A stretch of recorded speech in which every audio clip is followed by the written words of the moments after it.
What's up, y'all? Awesome Nobody here. And I just seen the clip, the preview that Swiss Beats went on the Breakfast Club.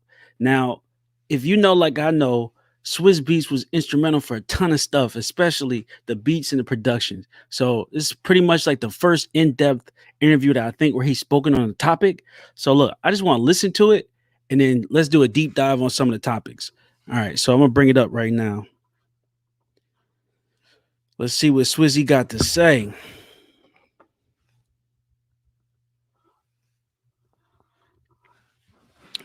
Let me see. I'm going to put the headphones on for this.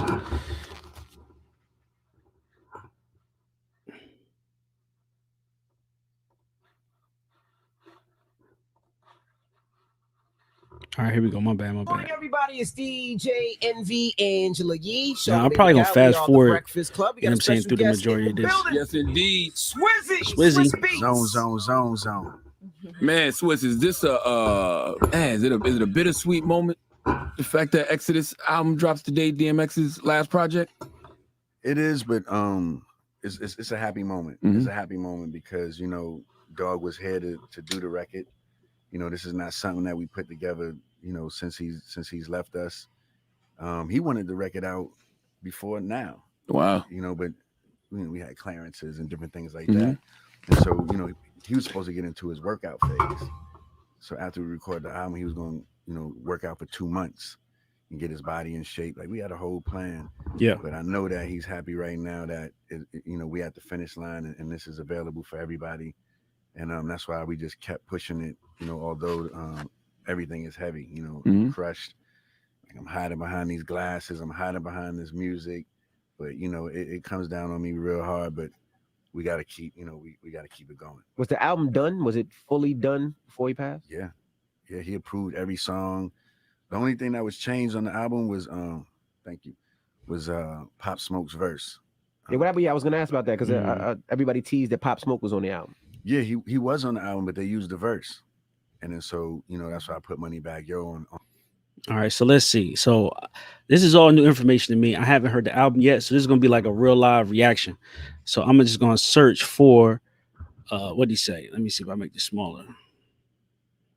He said Pop Smoke and DMX. Now I'm of course I'm not gonna be able to play the song, but I just want to see like if they have like Pop Smoke and DMX. Like, what's the song? Like, I didn't hear it. All right, let's see.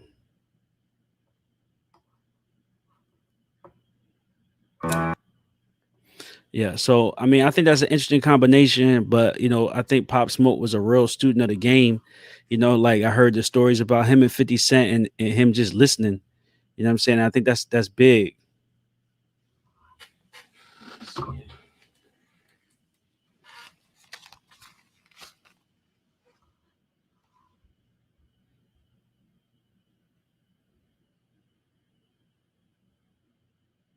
No, I'm still okay. Yeah. Yes, I heard that one. Yeah, no, that's a dope song. All right, let's see. Let's get back to the dog though. I mean, I think that's a dope collaboration. I mean, that's honestly how it should be. So the song that they talking about is called My Dog. So I'm gonna let y'all play that. But DMX, My Dog, and Pop Smoke. And then look, Drink Champs, he's doing the same thing. He's saying, you know, DMX on new album. Also, Drink Champs also got, I'm gonna have to watch that next. Pop Smoke and Griselda. And so this is a big plug. Yeah, DMX was busy out here. He wasn't lying when he said he was busy.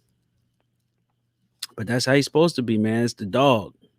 And trust, music doesn't need cognac to exist. Cognac doesn't need music. All right, we don't need the commercial. YouTube killing with the commercials. Oh, the Money record. Oh, Yeah. Pop was on that. Yeah, Oh man. Yeah. You know, so we was excited for it, but then when we Mhm. heard that we couldn't use it, I was just like, damn. And then Moneybag Yo, I got a good relationship with him, Mhm. you know, and he turned it around real quick because I almost had to take the track off the album. Wow. And so like that saved the track. Yo, I thought that was an interesting part right there. Like for Swizz to say that, you know, he basically almost had to take the song off the album because of the verse. And I mean, it's a good thing to see, and it's also sad because you want to hear Pop Smoke records. You want to hear what he had to say, especially posthumous. You know what I'm saying? Him not being here. But I mean, it's a good thing to see that his estate has that much in order where they know how in demand he basically is. So they like, look, if you want this verse, it's gonna cost you an astronomical amount because he might not always be in demand 12, 24, months from now. So I mean, it makes sense. And I'm hoping that it's really the family. I hope that somebody didn't buy his, what I'm saying, his publishing, sorry, and it's some dude sitting in the office in New York, some Jewish dude who pretty much own all the rights to his music. But I mean, I don't really know the situation, but I just think that it could be either or. But you would think somebody like Swizz would have the power to make that right, like make it so that they could use it within whatever limitations, like meaning like if it was 2 verses, he just used 1, you know what I mean? Or and then they can, I'm especially how he's, progressing with him just producing, then him doing verses, and then just everything, going to Harvard. Like it's a lot of things that he has. He knows a lot of people. Like it's, to me, it's more beneficial to work with him than to not work with him. You get what I'm saying? All right, let's get back to the interview. All right. So shout out to Moneybag. How are you though? How are you? I know you said you hiding behind Charlamagne, the glasses, but how are you? Charlamagne in his mental health bag. Given the energy that X deserve, in doing this, but I haven't really took it all in yet. It's a lot because you see certain things and you just can't. I couldn't hit stop drop. I'm just not able to hit stop drop. Wow. Talking about basically stop drop, shut him down, open up. That was the biggest one. That was his first record.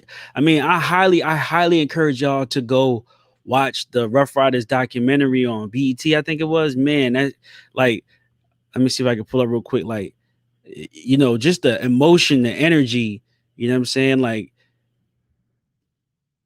that they had together. I mean, it was just a lot. You know what I'm saying? Like it was so much energy that these two guys had. Like he said later, like since he was basically 15, years old. And basically Swizz was, the first producer for DMX was the first producer that he allowed to make beats for him. Not make beats for him, because I know they had the 3, meaning like Swizz didn't make beats for nobody else. My bad. He didn't make beats for nobody else. And he got his first shot with DMX. So of course that shit was special to him. But yeah, I was hoping to find some old school footage or just a BET doc. Let me see. Rough Riders. Yeah, the Rough Rider Chronicles, like this right here. Which one was this one? 2001. Yeah, this one, the DMX Rough Riders reminisce on the rough road to success. I wanted to see when he first got in the studio with Swizz.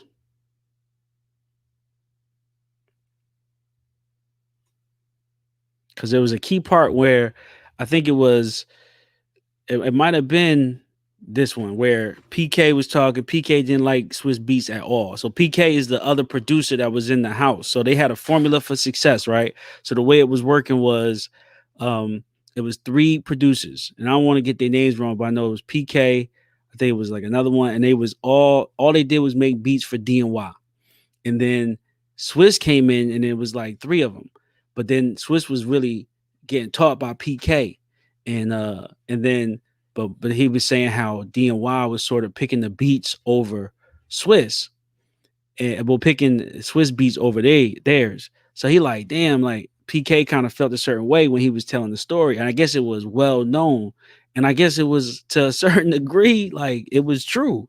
And so but it's still nonetheless like they was making hits, they was getting paid, and they got a lot of money together. But it's a shame, like sometimes it be like that when you work with people and it's not intentional. Like I'm sure Swizz didn't have intention was to come in and push them out. Like Swizz intention was to he grew up idolizing these dudes.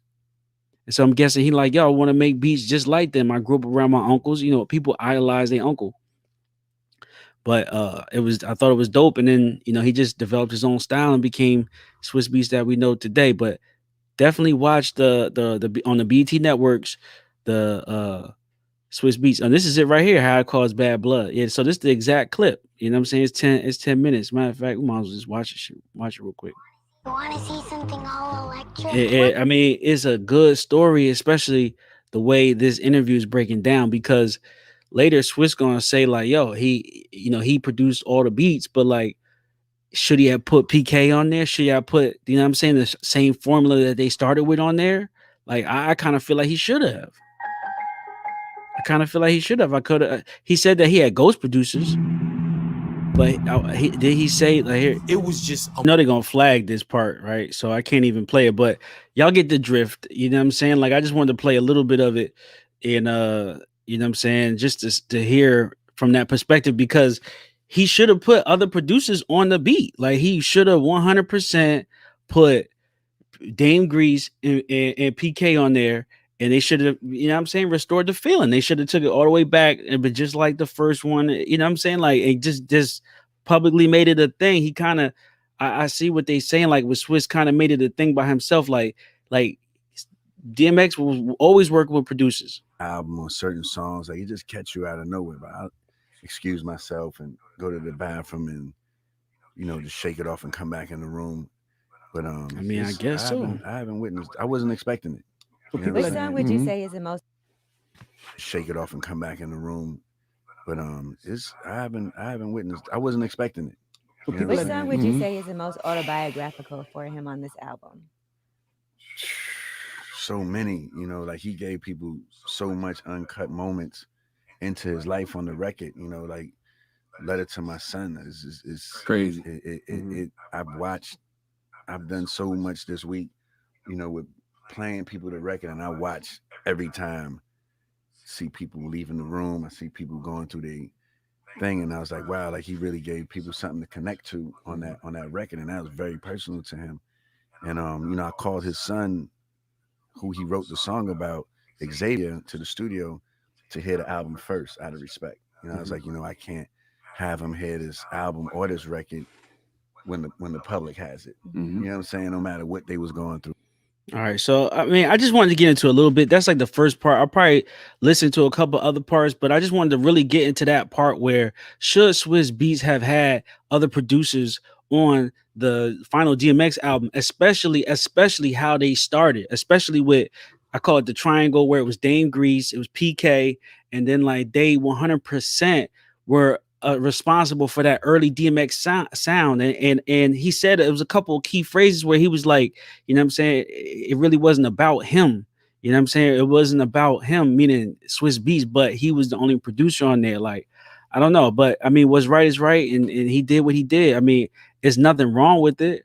I mean, it's business. It's just how their business was set up. You know what I'm saying? Especially we saw on the BET that PK might have had hard feelings. So who knows? Swizz could have reached out. PK could have been like, nah, hell with that. You know what I'm saying? Because he good off his royalties. And I do believe, you know what I'm saying? Shouts out to PK. Shouts out to Dame Grease.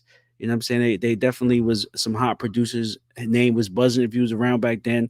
You know, if not, check out their mixtapes. Check out all their old stuff, because, you know, that's where the history lies. All right, well, look, I'm going to get back. I'm going to do a part 2 later. So tap in with me. Awesome.